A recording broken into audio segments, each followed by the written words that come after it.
Hi everyone, कैसे हो आप सभी लोग। आई होप आप लोग अच्छे होंगे। मैं हूं राहुल जयसवाल एंड स्वागत करता हूं आप सभी का एक बार फिर हमारे यूट्यूब चैनल JR ट्यूटोरियल्स में। फ्रेंड्स, आज अगेन आपके सामने मोस्ट इंपॉर्टेंट साइंस का लेक्चर वीडियो लेकर आ गया हूं दोस्तों, जिसमें हम पढ़ने वाले हमारे 8 स्टैंडर्ड के लिए साइंस सब्जेक्ट का जो हमने चैप्टर की शुरुआत की थी दोस्तों, जिसका नाम है chapter number 10 cell and cell organelles. आज हम इस पर्टिकुलर चैप्टर का लेक्चर नंबर 2 आपके लिए लेकर आ गए हैं, जो कि अगेन एक बहुत ही ज्यादा इंपॉर्टेंट लेक्चर वीडियो होने वाला है। तो फ्रेंड्स, आज का जो टॉपिक्स हमें पढ़ना है ये one of the most important topics है इन द सेल, बिकॉज ये कुछ ऐसे टॉपिक्स है जिसका कंसेप्ट अगर आप आज समझ लेते हो ना दोस्तों, तो आपको लाइफ टाइम के लिए काम आएगा। क्योंकि ये चीज आप जिंदगी में मत भूलिएगा, क्योंकि सेल के बारे में अगर आपको आगे भी पढ़ना होगा, यानी कि जब आप बायोलॉजी पढ़ोगे, फ्यूचर में BSc वगैरह करोगे, तो ये चीज आपको बहुत काम आएगी। तो सबसे पहला जो टॉपिक है आज के लिए वो है सेल ऑर्गेनल्स।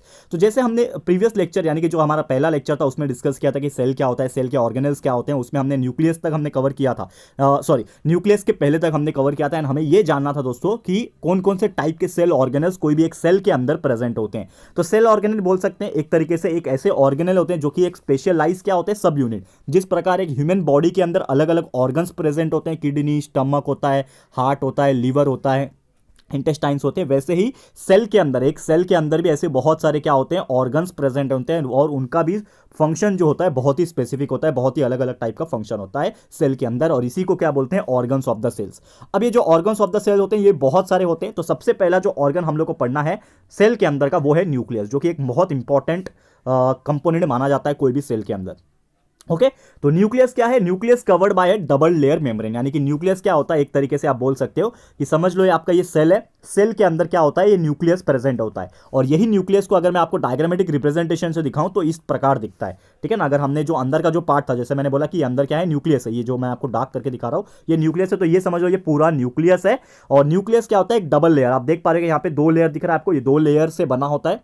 क्या बोला मैंने, न्यूक्लियस है, nucleus is covered by double layer membrane. और इसके अंदर बहुत ही छोटे छोटे पोर्स प्रेजेंट होते हैं, जैसे कि आप डायग्राम में भी देख पा रहे हो। क्या है, न्यूक्लियर पोर्स छोटे छोटे इसके अंदर प्रेजेंट होते हैं, ताकि ये पोर्स जो है ना वो क्या करते हैं, it allows the passage of material in and out. क्योंकि न्यूक्लियस के अंदर कुछ मटेरियल्स अंदर भी जाएंगे, कुछ मटेरियल्स बाहर भी जाएंगे। जैसे हमारे पास तो नर्व्स है, हमारे पास ब्लड है कि ब्लड एक बार अंदर जा रहा है बाहर जा रहा है नर्व्स के थ्रू, लेकिन यहाँ पे नर्व्स प्रेजेंट नहीं है। यहाँ पे क्या प्रेजेंट है, इनके अंदर पोर्स प्रेजेंट है, जिसके हेल्प से जो भी मटेरियल होगा वो अंदर जाएगा और बाहर आएगा। ठीक है। और न्यूक्लियस जो होता है ना हैज वन राउंड न्यूक्लियोलस। अब न्यूक्लियस के अंदर भी एक और ऐसा बॉल लाइक स्ट्रक्चर प्रेजेंट है जिसको हम लोग बोलते हैं न्यूक्लियोलस। तो न्यूक्लियोलस प्रेजेंट है एंड साथ ही में इसके पास नेटवर्क ऑफ क्रोमैटिन फाइबर, जिसको हम लोग क्या बोलते हैं एक तरीके से, जिसके अंदर DNA आपके प्रेजेंट होते हैं, क्रोमोसोम्स प्रेजेंट होते हैं। तो क्रोमैटिन फाइबर्स क्या होता है, एक थिन थ्रेड लाइक धागे जैसा स्ट्रक्चर होता है, इसके अंदर प्रेजेंट होता है, जैसे कि आप देख पा रहे हो यहाँ पे क्लियरली। तो इसके अंदर क्या होगा, तो थ्रेड लाइक स्ट्रक्चर जिसको क्रोमैटिन फाइबर्स बोलते हैं वो प्रेजेंट होते हैं इसके अंदर, और जिसके अंदर ही कंडेंस होके शॉर्ट थिक क्रोमोसोम्स प्रेजेंट होते हैं। और यही क्रोमोसोम के अंदर आपका क्या प्रेजेंट होता है, DNA और जो जीन्स होता है दोस्तों वो प्रेजेंट होता है। क्लियर है। तो ये चीज आपको याद रखना है। ठीक है। तो यही था न्यूक्लियस के बारे में कि न्यूक्लियस क्या करता है। अब मेन फंक्शंस इसके बारे में जानना जरूरी है। तो न्यूक्लियस का मेन फंक्शंस अगर मैं बात करूं, it controls all the metabolic activity. जैसे कि कोई एक ह्यूमन बॉडी के अंदर सबसे मेन चीज क्या होता है, उसका ब्रेन, यानी ब्रेन हर एक एक्टिविटीज को कंट्रोल करता है। उसी प्रकार सेल के अंदर जितनी भी मेटाबॉलिक एक्टिविटीज होती है सेल के अंदर, उसको कंट्रोल करने का काम कौन करता है, न्यूक्लियस करता है। एंड साथ ही में सेल डिवीजन करने का काम भी न्यूक्लियस करवाता है। सेकंड मोस्ट इंपॉर्टेंट फंक्शन यह है कि it is involve in the transmission of heredity characters from parents to their offspring. यानी जैसे मैंने बोला कि न्यूक्लियस के अंदर ही प्रेजेंट है DNA और RNA और जीन्स, तो एक जनरेशन से पेरेंट से लेके ऑफस्प्रिंग तक जो भी इंफॉर्मेशन पहुंचाना है, यानी कि हेरिडिटरी पहुंचाना है, कैरेक्टर्स को पहुंचाना है, ठीक है ना, जो DNA होता है उसको पहुंचाने का कौन काम करेगा, यहाँ पे अगेन न्यूक्लियस करेगा। तो यही था कुछ इंपॉर्टेंट फंक्शंस। एंड उम्मीद करता हूं कि न्यूक्लियस क्या होता है, उसके फंक्शंस क्या होते हैं, हर एक चीज आपको क्लियर हो गया होगा। चलते हैं हमारे अगले टाइप के सेल ऑर्गेनल की तरफ, जिसका नाम है दोस्तों एंडोप्लाज्मिक रेक्टिकुलम, जिसको शॉर्टकट में ER भी कहा जाता है। तो एंडोप्लाज्मिक रेक्टिकुलम क्या होता है, नॉर्मली ये एक ऐसे ऑर्गेनल होते हैं जिनके पास कंडक्शन का एक तरीके से आप बोल सकते हो कि इश्यू होता है इसके अंदर कंडक्शन का। एंड ये बहुत ज्यादा वेरियस सब्सटेंस को अपने अंदर लेता है। ठीक है। तो जो अलग अलग सब्सटेंस को अपने अंदर ले रहा है, सेल के अंदर ले रहा है, इसी को हम लोग बोलते हैं एंडोप्लाज्मिक रेक्टिकुलम। अब ये जो एंडोप्लाज्मिक रेक्टिकुलम होते हैं ना वो 2 टाइप के होते हैं। यहां पे मैंने मेंशन नहीं किया लेकिन आपको सुनना पड़ेगा दोस्तों। एंडोप्लाज्मिक रेक्टिकुलम 2 टाइप के होते हैं। एक होता है स्मूथ एंडोप्लाज्मिक एंडोप्लाज्मिक रेक्टिकुलम, दूसरा होता है रफ एंडोप्लाज्मिक रेक्टिकुलम। जब आप हायर स्टैंडर्ड में जाओगे, लाइक 9th में जाओगे, 10th में जाओगे, तो आपको ये सब चीज़ डिटेल में पढ़ने मिलेगा, लेकिन अभी के लिए फिलहाल में आपको बस जानना है 2 टाइप होते हैं। और ये जो एंडोप्लाज्मिक रेक्टिकुलम होता है ना, इसके स्ट्रक्चर की अगर बात करें, एकदम नेट जैसा दिखता है, जैसे कि आप मछली का जाल कैसे फेंकते हो, तो वैसे ही नेट लाइक स्ट्रक्चर प्रेजेंट रहता है। और इसके अंदर बहुत सारे इंटरकनेक्टेड मिनिएचर ट्यूब्स, छोटे छोटे ट्यूब्स प्रेजेंट होते हैं और शीट्स प्रेजेंट होते हैं, जिसके अंदर फ्लूइड भरा रहता है, ठीक है ना, एक तरल पदार्थ भरा रहता है। और एंडोप्लाज्मिक रेक्टिकुलम जो होता है, it is connected to nucleus, यानी कि ये जो ईआर है एंडोप्लाज्मिक रेक्टिकुलम, वो किससे कनेक्टेड है? न्यूक्लियस से कनेक्टेड है, अंदर की तरफ से, इनर साइड से, और बाहर की तरफ से कनेक्टेड है प्लाज्मा मेम्ब्रेन से। प्लाज्मा मेम्ब्रेन मैंने आपको बताया था, जो सेल के अंदर का इनर मोस्ट पार्ट होता है ना सेल का, कवरिंग का, वो होता है आपका प्लाज्मा मेम्ब्रेन। यानी कि जो एंडोप्लाज्मिक रेक्टिकुलम है, समझ लो ये एंडोप्लाज्मिक रेक्टिकुलम है, तो वो न्यूक्लियस से कनेक्टेड है, और बाहर से एंडोप्लाज्मिक जो रेक्टिकुलम है वो प्लाज्मा मेम्ब्रेन से कनेक्टेड है, ठीक है। तो ये चीज आपको फिलहाल में याद रखना है। क्लियर है दोस्तों? तो उम्मीद करता हूं कि ये भी चीज आपको समझ में आ गया होगा। चलते हैं इसके फंक्शंस की तरफ। तो जैसा मैंने आपको बताया, इसका फंक्शन क्या होता है? It is used to support cells. जितने भी सेल्स होते हैं उसको मेन स्ट्रक्चरल सपोर्ट का जो काम करता है वो कौन करता है? एंडोप्लाज्मिक रेक्टिकुलम करता है। साथ ही में इसका अगर हम बात करें, ये कंडक्शन ऑफ प्रोटीन्स भी करवाता है, यानी कि जो प्रोटीन्स होते हैं ना, उसको यहां से भेजना, वहां से भेजना, तो इसका कंडक्शन कौन करवाता है? Again endoplasmic reticulum. और जितने भी अगर फॉर एग्जांपल टॉक्सिन्स अगर एंटर हो जाते हैं बॉडी में, ठीक है ना, अब बॉडी में टॉक्सिन्स तो एंटर हो सकते हैं, कैसे भी हो सकते हैं, चाहे आपके खाने से हो जाए, चाहे आप हवा ऑक्सीजन लेते हो उसके अंदर से हो जाए, चाहे आप पानी पीते हो वाटर के थ्रू हो जाए। तो फूड, एयर एंड वाटर, ये तीनों जगह से आपके जो टॉक्सिन्स है आपकी बॉडी में एंटर हो सकते हैं, यानी कि सेल के अंदर एंटर हो सकते हैं। तो ये जो एंडोप्लाज्मिक रेक्टिकुलम है उसको क्या करता है? वाटर सॉल्यूबल करवा देता है एंडोप्लाज्मिक रेक्टिकुलम, और उसको फ्लश आउट कर देता है बॉडी के बाहर, सो दैट हमारे बॉडी से टॉक्सिन्स जो है वो भी बाहर निकल जाए।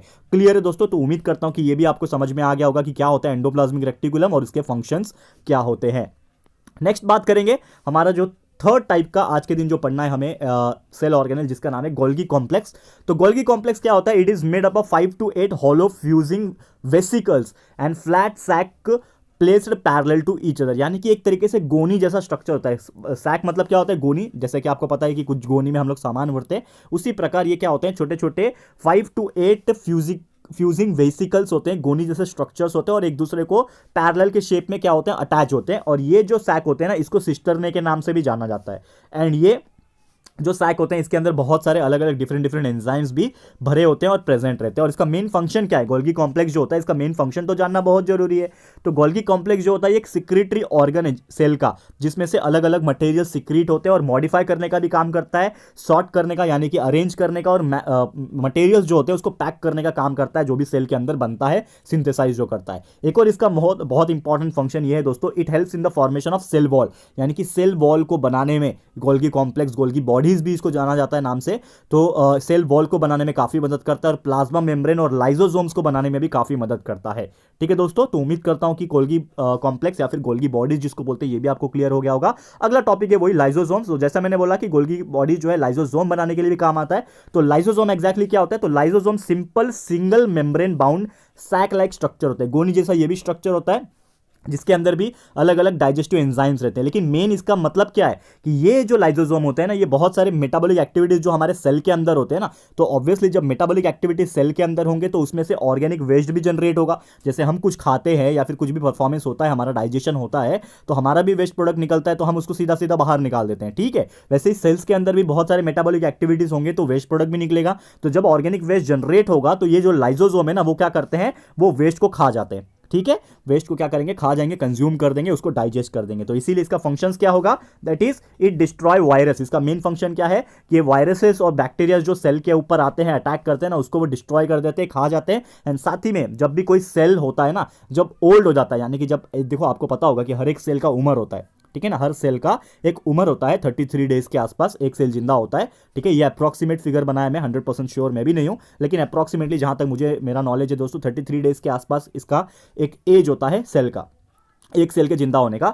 तो वो जब बूढ़ा हो जाता है, ओल्ड हो जाता है या फिर डैमेज होने लगता है, तो लाइजोसोम क्या करता है? उसको बर्स्ट कर देता है, और एंजाइम जो है उसके वो खुद के ही सेल्स को क्या करते हैं? डाइजेस्ट कर जाते हैं। यानी कि जब भी कोई सेल्स बर्स्ट होने लगता है, खत्म होने लगता है, तो उसी के एंजाइम सिक्रीट होकर उसी को कंज्यूम कर देते हैं और उसी को खा जाते हैं, यानी कि खुद को ही खा रहा है वो। That's why it is called as the suicidal bags. ये याद रखना, ये क्वेश्चन आपको हमेशा पूछता है कि dash is called as the suicidal bags, तो आपको याद रखना है lysosomes is called as the suicidal bags. ठीक है दोस्तों, क्यों बोलते हैं? क्योंकि वो अपने ही सेल्स को वो एंजाइमेटिक के थ्रू क्या करता है, बर्स्ट करके डाइजेस्ट कर लेता है, खा जाता है। क्लियर है दोस्तों? तो उम्मीद करता हूं कि ये भी टाइप आपको समझ में आ गया होगा। तो उम्मीद करता हूं कि आज जो हमने 4 टाइप के सेल ऑर्गेनल्स पढ़े हैं ये आपको समझ में आ गया होंगे, बहुत ही ईजी थे। आगे भी ऐसे बहुत सारे सेल ऑर्गेनल प्रेजेंट है, जैसे कि माइटोकॉन्ड्रिया, ठीक है, वैक्यूल्स हो गए, क्लोरोप्लास्ट हो गए, ये सभी चीज हम लोग डिस्कस करेंगे इन द नेक्स्ट लेक्चर। तो thank you so much for watching this video and उम्मीद करता हूं कि जितने भी टॉपिक्स आज हमने कराए हैं ये आपको 100% क्लियर हो गया होगा। जल्द मिलेंगे हमारे अगले लेक्चर्स में, बचे हुए जो टॉपिक्स है उसको भी कंप्लीट करा देंगे। तो आज का लेक्चर मैं यहीं पे समाप्त करता हूं एंड ये वीडियो आपको कैसा लगा है दोस्तों, प्लीज हमें कमेंट करके बताइएगा, अपनी राय और सजेशन जरूर से दीजिएगा दोस्तों। और अगर आपको ये वीडियो पसंद आया है, यूजफुल लगा है फ्रेंड्स, तो प्लीज वीडियो को लाइक कीजिएगा, शेयर कीजिएगा अपने सारे फ्रेंड्स लोग के साथ, फटाफट से शेयर कर देना। एंड अगर आपने अभी तक इस चैनल को सब्सक्राइब नहीं किया है तो फटाफट से हमारे चैनल को भी सब्सक्राइब कर देना, साथ में बेल आइकन को हिट कर देना, ताकि जब भी हम लोग वीडियो लेकर आएंगे आप लोग को नोटिफिकेशन मिलती रहेगी। ठीक है फ्रेंड्स, तो मिलते हैं हमारे अगले वीडियो में। ये वीडियो देखने के लिए thank you and good bye.